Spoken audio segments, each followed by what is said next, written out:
Creative Story Tree. रहस्य का दरवाजा भाग 4। हेलीकॉप्टर तेजी से उड़ रहा था।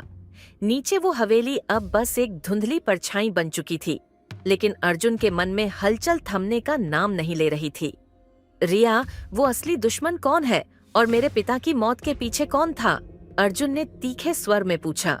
रिया ने धीरे से एक फोल्डर उसकी ओर बढ़ाया।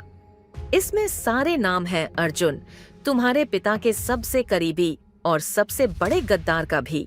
अर्जुन ने कांपते हाथों से फोल्डर खोला। पहला नाम पढ़ते ही उसकी आंखें फटी रह गईं।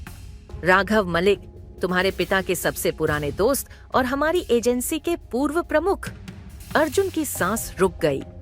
राघव अंकल, वो तो मुझे हमेशा पिता जैसा प्यार देते थे। वो सब नकाब था, रिया बोली। उन्होंने ही मिशन के सीक्रेट दुश्मनों को बेचा और विजय प्रताप की हत्या की साजिश रची। हेलीकॉप्टर अब एक गुप्त बेस पर उतर चुका था।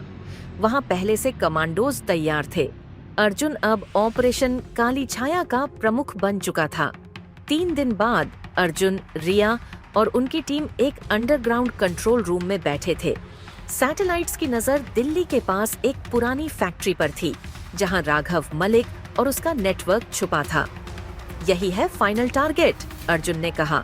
आज न इंसाफ अधूरा रहेगा, न मिशन।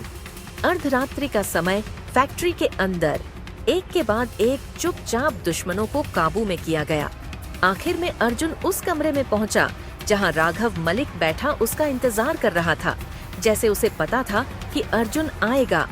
तुम्हारे पिता की तरह ही जिद्दी हो, राघव ने कहा, लेकिन याद रखना, सच्चाई हमेशा खतरे से भरी होती है और झूठ की उम्र बहुत छोटी होती है, अर्जुन ने जवाब दिया। एक आखिरी गोली चली और राघव का अध्याय वहीं समाप्त हो गया। सुबह अर्जुन हवेली के सामने खड़ा था, हाथ में वही डायरी और मन में पिता की यादें। उसने डायरी को हवेली की पहली ईंट के नीचे रखा और मुस्कुराया। अब रहस्य नहीं, बस विरासत है, समाप्त। एक नई शुरुआत की ओर।